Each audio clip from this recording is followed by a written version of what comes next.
This episode of On the Bookshelf, featuring Sondra Helen, is sponsored by the Winthrop Book Depot and Cafe, located at 11 Somerset Avenue in Winthrop, Massachusetts. On the Bookshelf is taped in front of a live studio audience. Imagine a woman with a seemingly perfect life. Samantha Freeman is married to a wealthy, successful businessman, a handsome man. They're deeply in love. They've created a wonderful daughter. Her family is very supportive, and yet there's one flaw in the relationship, a flaw that explodes when her younger sister deals with tragedy.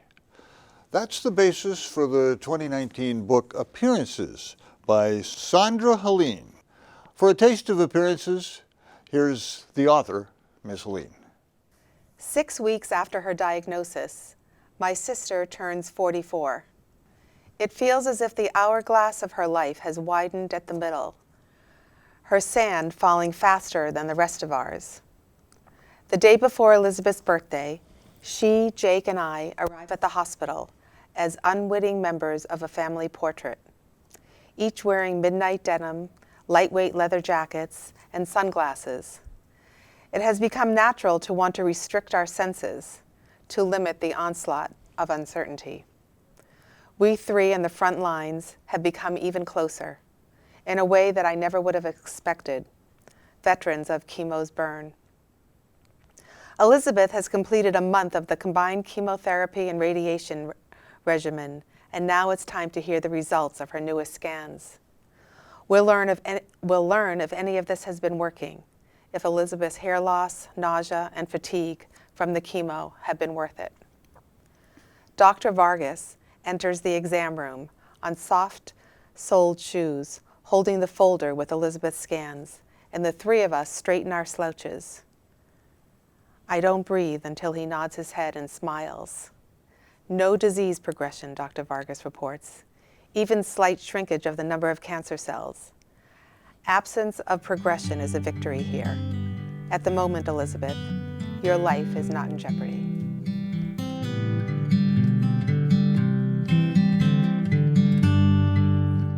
The voice is the main character of the book, written in the first person, Samantha Freeman. Yes. But the creator of the book is Sondra Helen, and we thank you for accepting our invitation. It's a delight to meet you. It's a wonderful book, and we look forward to discussing it over the next few minutes. Your first novel. Yes. And for all appearances, Samantha leads a very enviable life. She has a wonderful husband who's been very successful, able to create a family unit, a big house, lots of trips and clothes. She is the type of woman that many women would admire. But Appearances appears to be about love of one's spouse, love of one's family. The secondary theme, I think, is money can't buy happiness. Right. And the family and spouse are the center of Samantha's world, but that world is stretched to the limit, the breaking point, by tragedy, and that's what you just told us, as her sister, her younger sister Elizabeth, who never smoked, is diagnosed with lung cancer. And suddenly, Samantha's life is torn because she has dedicated herself to go to every doctor's appointment, every chemo treatment, but this creates a rift between she and her husband that started long ago, and we'll talk about that in a moment. But first, we know that Samantha Freeman, well, she was Samantha Kaplan, grew up in Gloucester. Right. And you grew up in Marblehead? I did. When you were a young girl, were you a voracious reader? Did you ever think someday you'd be an author? Well, thank you for having me here. I'm thrilled to be here. And did I ever think I would be an author? I love to read. But in those days, I would read all the Danielle Steele books and books like that. On rainy days, I would sit home and read. And when I was in high school, I used to write some short stories, and I would pass them around to my friends, and I always did well in English, in my English classes. but I went to college with a different major. So I never really thought of writing a book until, it's a novel, but it's inspired by a true story of what happened in my life with my sister. And that's when I decided I had to write about it, because it helped me with my grief. If you allow me a brief departure.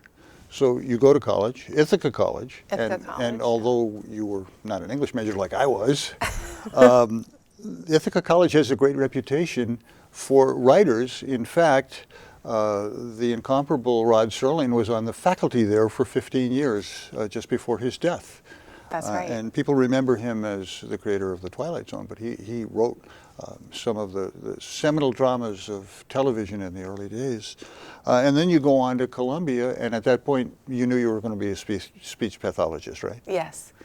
But Ithaca had an amazing communication school, right? So, but I majored in speech pathology at Ithaca. But I did take some communication classes and psychology classes, and I always wanted to be involved in it in some way, some type of communications or things like that. And now you are. And now I am. Now, in the very first acknowledgement in the back of your book, you mentioned Grub Street, which is Boston's center for literary life. And we've talked to other people about Grub Street, but if I may, how would your book have been different if it weren't for whatever input you got from your colleagues at Grub Street? So when I first started writing, I didn't know how to write a book. I just, I had written essays here and there, but I said, I'm going to write a book. So I started writing. And then I said, it was easy for me to write about what had happened with my sister, but I didn't think that anyone else would really want to read it. So I signed up for classes there. My first class was memoir. So I would sign up for a class, and then I would have to write 5 pages, and and everyone did. We'd pass it out to the other students. Let's say there were 10 students, and then they would workshop it. So they would give me their feedback, what was good and what needed some work. So I did that with just about every chapter of my book. I took memoir, I took fiction, I took essay writing, I took novel in progress. So I took over 10 years. Not every day, but I took many, many classes. So this would be a very different book had I not had the guidance from Grub Street. I feel like Grub Street actually, writing this book helped me with my grief, and Grub Street saved me. I mean, the instructors there are top notch. There's many top authors that you'd recognize their names and their books, and the teachers, the instructors, and it's all done in a very kind environment, but rigorous and kind at the same time. So I can't say enough about Grub Street. Now, Samantha is a fascinating character. She winds up getting married a little later than some of her peers. She marries a man, handsome and successful. Richard is somebody who provides her with, as I said a minute ago, a home and trips and wherewithal, and also a stepson who they seem to integrate into the family unit very well. Yes. They create a wonderful daughter, Alexandra, who they're very, very proud of, and rightfully so. It seems like Samantha has the most perfect life in the world, except for one thing. From the outset, there's great friction between Richard, her husband, and Elizabeth, her younger sister. But unless I missed it, I didn't see any moment where Elizabeth was disrespectful to him, or it seemed to be just the time consumed, taking a walk around the reservoir, or there's points where he doesn't even want his wife to answer her phone calls, and that seemed a little odd to me. How did that all start? Why did it go in that direction? Well, Richard, in the novel, he lost his parents when he was young. His mother died when he was 13. His father died when he was 21. So when he married Samantha, she had this family, a sister and a brother and closeness, and she loved her husband, but she also loved talking on the phone with her sister, and when her sister's kids were born, she loved to spend time with them. And I think that Richard was a little bit maybe he wanted Samantha more just for himself. And I think that that's really what happened. Well, Elizabeth has a husband, Jake, and they grew up together, and it seemed like Jake was sort of a bad boy, and all of a sudden it all comes together for him. But Richard steps forward and helps him in his early days in business. Yeah. And at that point, both of them become very, very successful. But there's still this family rift, and it's the backbone of the story secondary to the terrible tragedy when Elizabeth is diagnosed with cancer. Right. And it begins with just a pain that she experiences, right? Yes. So at the beginning, Samantha and Elizabeth they used to work out together all the time, and they went for a walk at the reservoir in Brookline. And although they lived in Wellesley and in Weston, but they liked that reservoir. And one day Elizabeth said, "My hip is killing me." And Samantha said, "Okay, let's stop walking." She said, "No, I'll continue." And then she took some leave. And then Samantha said, "I think you should go to the doctor." And she went to the doctor and she got an MRI. And then by the time when she got home, the doctor called her right away and said that it was some type of a cancer. They didn't know what kind, but it had metastasized. So it was a cancer that had metastasized to her bones. And that's what happened. And now, being the big sister, Samantha dedicates herself to helping Elizabeth every step of the way. Right. To every doctor's appointment, every chemo, all the things along the way. And this seems to widen the rift now between Samantha and her husband. Yes, well, right, because Richard often felt, would you have done that for me? Would you have, gone to every single appointment? Why would he think that she wouldn't? I know. That's a good question, because I think that he felt maybe a little envious of the sister bond. But so Richard, though, to his credit, he felt terrible that Elizabeth was diagnosed with cancer. But just the whole dynamic of it made it more difficult for Samantha and Richard's marriage, because Samantha wasn't going to leave her sister's side. Of course. She was going to be there. So the ties that bind Richard and Samantha are stretching to the point where the marriage becomes a real challenge and ultimately is in jeopardy. And Samantha goes as far as consulting a high-powered divorce lawyer, Jonathan Mann. Richard and Samantha live apart for a while. Jake, the husband of Elizabeth, throws himself into his work. People react differently to something this enormous in their lives. But suddenly, Richard and Samantha, who should have been made for each other, are apart. And my thought was, Samantha never really wanted this marriage to end, but she didn't see any future for it. Right. Samantha always loved Richard, but she also loved Elizabeth and Jake. And Jake, he threw himself into his work, but he was always there for because he and Elizabeth knew each other since they were kids, and he loved Elizabeth, and he went to every doctor's appointment also, and he was devastated with the diagnosis, and he just he didn't know what to do, except he would be home with her and he would take care of her and he would work. And then Samantha, she loved Richard, and I think Richard always loved Samantha too. So it was just an issue that they had to work out. In my personal opinion, Sondra, I have always believed that you can tell if a book is well written if the secondary characters are well written, and yours certainly are. Alexandra, Samantha and Richard's daughter, is a terrific character, and she's going through a period in life that many young women really struggle with. And Elizabeth and Jake's daughters, Brooke and Lauren, they are going through bumps in the road in their life, right. And yet they believe in each in their own way, and each with different parents, believe in their parents, and the family is very important to them. And The grandmother Rachel is important to both of them, and these characters, I think, add a lot of texture to the book. Oh, I'm so happy that you feel that way, because I really try to do that. Well, I think you succeeded.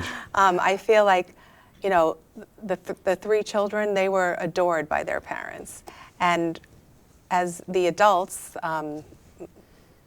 Samantha, Elizabeth, and Jake, we tried to make everything as positive as we could have. You know, maybe to a fault in the novel, maybe because we didn't want to believe, you know, Elizabeth was only 43 years old. We didn't want to believe, we thought, oh, maybe there'll be divine intervention. Maybe there'll be, you know, this drug doesn't work, maybe another drug will work. And so when she was first diagnosed, we said, well, you know, Mom has cancer, but she's going to be okay. So I think all of the kids just went with that. And they really were very strong and very loving throughout the entire difficult ordeal. Speaking of divine intervention, the characters are Jewish. Yes. And I learned a lot reading about that. You know, Roman Catholics go through pre-Cana conferences before we get married. And I remember from mine, our priest said, you don't put 50% into the marriage and expect your spouse to put 50% into the marriage. You put in 100%, she puts in 100%, and that's what makes it work. Rabbi Bromberg suggests that Samantha gives too much and asks for too little. That was a great line in the book. Could you expound upon the influence of the Jewish religion as the characters use that to give them some hope and look forward? Yes. So Elizabeth and Samantha's father, he always wore a chai around his neck, and so that means life, and it means good luck. So as soon as Elizabeth was diagnosed, there's a scene in the book where he took off the chai from around his neck, and he put it around his daughter's neck, meaning that he was giving his life to her. And so this family was not a religious Jewish family per se, but they were very spiritual. Yes. They loved the family. They loved being Jewish in terms of all the customs and all of that. They weren't religious in terms of they didn't go to synagogue every Saturday. But what happened is when Elizabeth was diagnosed, Samantha went to talk to her rabbi because she said, you know, she wanted answers. You know, there's a book, Why Bad Things Happen to Good People. So the rabbi, you know, there was no answer for that. There was no answer, but he did try to say that when people pray in a community, and the community prays for this particular person, it just gives a good feeling. So the family, you know, the holidays were very important to this Jewish family in the book. There's a couple of bat mitzvahs in the book, and those were, you know, wonderful. There's one time when Alexandra has her bat mitzvah, and it coincided right when Elizabeth finished her chemo. So Samantha was thrilled that her sister wasn't going to be going through chemotherapy at the time, and that she'd be able to celebrate and be there for her niece's bat mitzvah. If you will allow me to back up a step, you talked about the father of Samantha and Elizabeth, who is a retired pharmacist. Yes. So you can only imagine what he's seen in his career of working with people who needed medicine and advice, and he probably saw it all, and yet when he realizes his younger daughter is stricken with cancer, he bursts into tears. Right, and it was, you know, the parents were almost in denial because, you know, there's all those stages of grief. Sure. And denial is the first thing because they said, oh, she has cancer, okay, lung cancer, okay, it's stage 4, but she'll get better. You know, she's young and healthy. And then, you know, how could she not get better? Sure. But he did burst into tears because, you know, he couldn't believe that this was happening to his daughter. And no one can believe it until it really happens in your own family. Oh, of course. Because, you know, as I said, this is based on the part about the sister relationship is based on my relationship with my sister. And she did have this illness. So it was, you know, you don't realize. I remember I couldn't smile for a year when she was diagnosed. even before she passed away. But I couldn't, I would, it was, a smile couldn't form on my lips. I understand. Now, we talked about the fact that Samantha finds herself in an untenable position. She and Richard have separated. She knows that he's out dating somewhere. And so she sort of sticks her toe in the social water, and she starts to go out with this guy, and they have nothing in common except their kids. Right. And there's no spark there. She's apparently just thinking to herself, why am I doing this? But then she encounters her old college boyfriend, Stuart. Right. And she has every opportunity to rekindle something. She does. But this is my thought through this was she doesn't really want to even be out of her marriage. She wants her marriage to be back the way it was, or at least or better. And by testing the waters, she realizes she liked the waters she left. That's true, because Stuart had called Samantha because he was very close to, they were college boyfriend and girlfriend, Right. and he knew Elizabeth very well when they were growing up. He was from New York, and they grew up in Gloucester, and he would come over, you know, for the summers and the weekends and go to the beach. And when he found out that Elizabeth had cancer, he called, and he wanted to just touch base. Sure. And then at the same time, he said that he and his wife were separated. So they had dinner together, and then Samantha realized, no, I want my marriage with Richard. And ultimately, Richard starts to realize he wants his marriage with Samantha. Right. So they do get back together, but after this 4-year battle, Elizabeth ultimately succumbs. And Richard asks to come home, and you get the impression they're going to give it a try. Right. But we don't know where this is going. We don't. So when we read Son of Appearances, or Appearances 2, the door is certainly open. Are you thinking about taking these characters, bringing them back? And Well, it's funny. Someone said I should write, the next book should be called Reappearances. So much more clever than my thought. no, so reappearances. So I left it open at the end a bit because I wanted, you know, they were trying. They were trying to make their marriage work. They had gone to various therapists, and they had come up with a plan, and they both saw their part in the marriage and the difficulty of their marriage. So they were both working on to make their marriage better, and I wanted it to seem hopeful at the end. Which it was. And they wind up in their special place, Nantucket.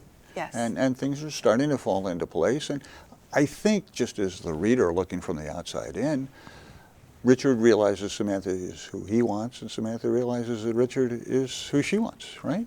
Right, because aside from the friction and all the tension, they did get along well together.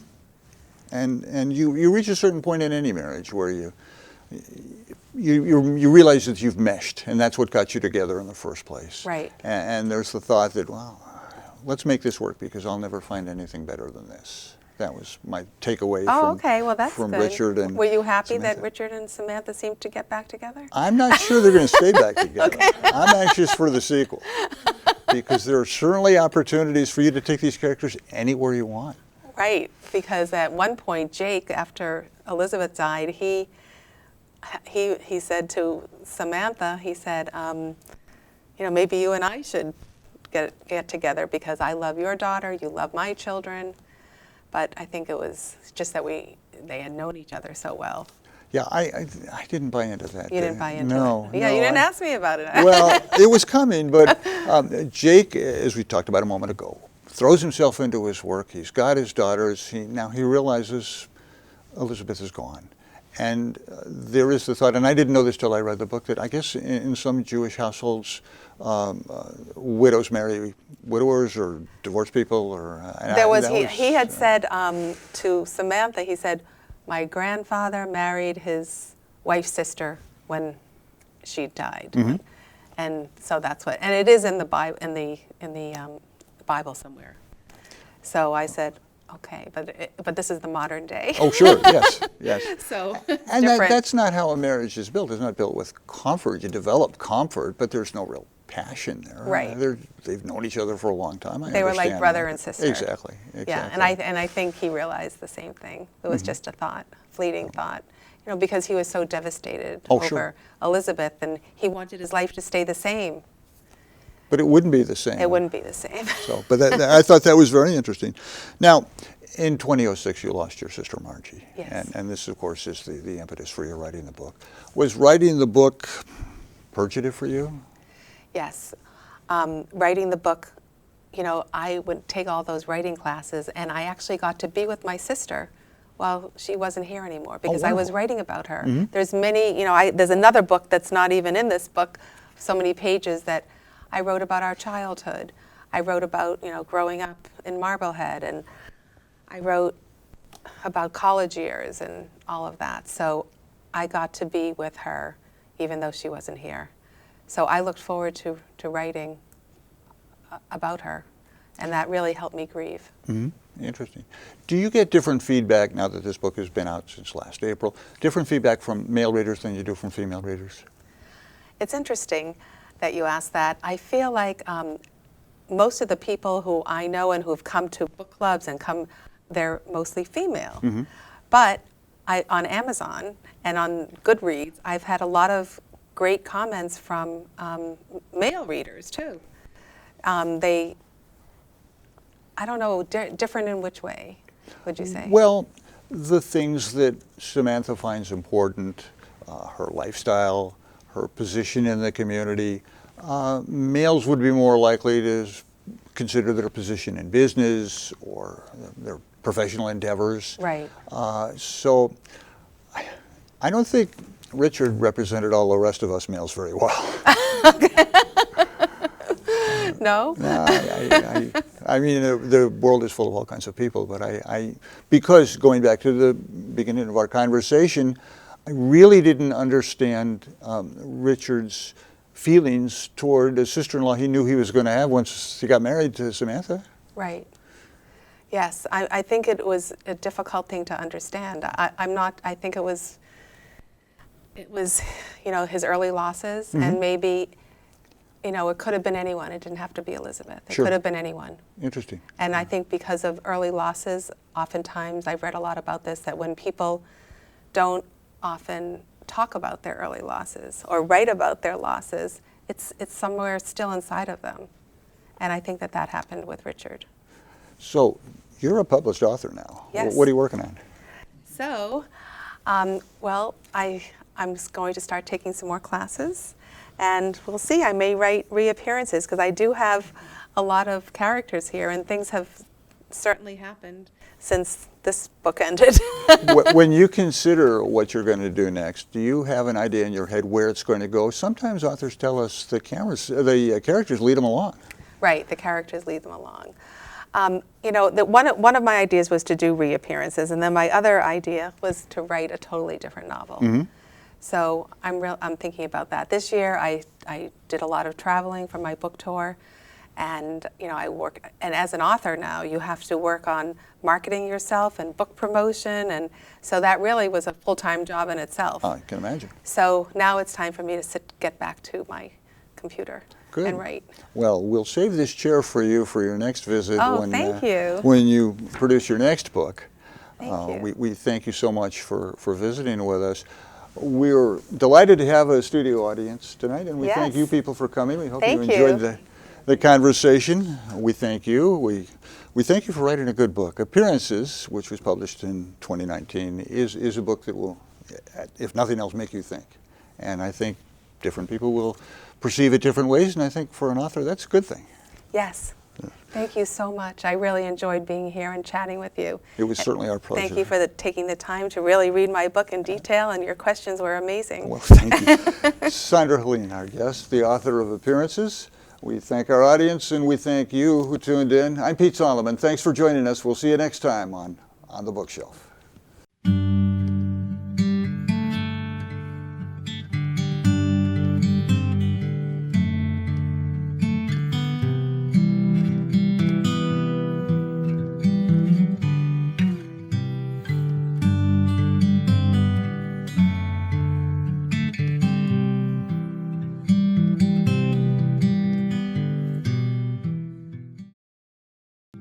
This episode of On the Bookshelf, featuring Sondra Helen, was sponsored by the Winthrop Book Depot and Cafe located at 11 Somerset Avenue in Winthrop, Massachusetts.